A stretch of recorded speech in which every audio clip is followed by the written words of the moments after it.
Greg, President Joe Biden went out of his way during a press conference on Thursday to call communism a failed system and Cuba a failed state when discussing the future of relations with the communist island nation. Communism is a failed system, universally failed system. And I don't see socialism as a very useful substitute. Cuba is unfortunately, a failed state in repressing their citizens. There are a number of things that we would consider doing to help the people of Cuba, but it would require a different circumstance or a guarantee that they would not be taken advantage of by the government. Biden says there are several areas of need that the U.S. would consider for the people of Cuba, which has seen nationwide protests of authoritarian regime. And if he had assurances that the government would not intercept the assistance, Biden also noted that his administration has considered loosening restrictions to allow for people to send remittances back to those in Cuba and doses of COVID-19 vaccine. The president also said the U.S. is considering whether it has the technology and the ability to reinstate internet access that has been restricted, as we have heard, for Cubans. And the U.S. Coast Guard in Miami has been monitoring for any unsafe and illegal crossings between Florida and Cuba, of course, in response to the rare street protests on the island. Rear Admiral Brendan McPherson warned on groups of Cuban migrants said they plan to travel in boats filled with supplies to Cuba to show support for the Cuban protesters. Earlier this week, the Secretary of Homeland Security was very clear that anybody who would attempt to enter the U.S. From Haiti or Cuba by sea would be prevented from doing so. And that's really because of the perilous dangers that they face. So the Coast Guard, working with our partners within the Department of Homeland Security and our state and local law enforcement officials, are going to do whatever we can to dissuade people from doing that, make them aware of the penalties.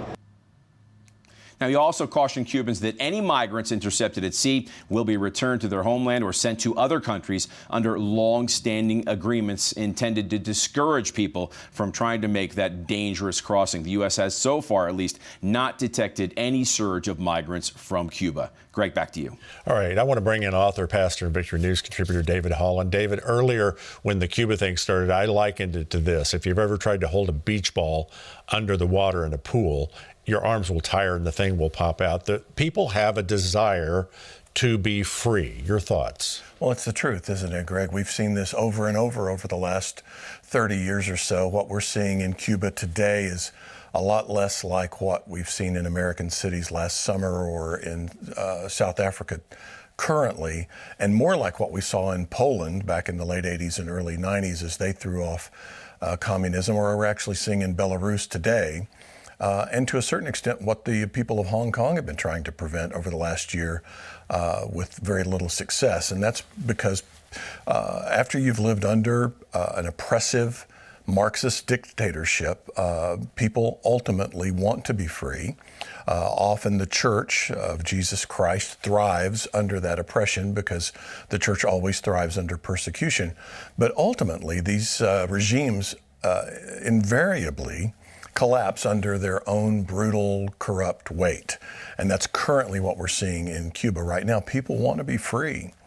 The Castro brothers controlled that place with an iron fist and very brutally for years, even while a lot of people here in the United States, Hollywood celebrities and some of our elites, would jet down to Cuba and wine and dine with Fidel Castro while people rotted in their prisons for simply speaking their own mind or their own conscience. But ultimately, people want to be free. And that's what we're seeing right now on our southern border. It's interesting, I think, though, just based on that Coast Guard piece that we just saw, the difference in this administration's posture between those who claim to be asylum seekers at our southern border here in Texas, right, and these legitimate, real asylum seekers who are definitely leaving the worst forms of oppression and brutality, and the way we're responding to that in Florida. Okay, so you mentioned South Africa for a while ago. That is tragic what's happening there. There's always we've learned this, there's always a spiritual side to what's happening. Is there a spiritual side to what's happening in South Africa? There absolutely is. I mean, first of all, South Africa is very much a Christian nation. It is a very special place in the history of Christianity in Africa, and it holds a very special place in God's heart.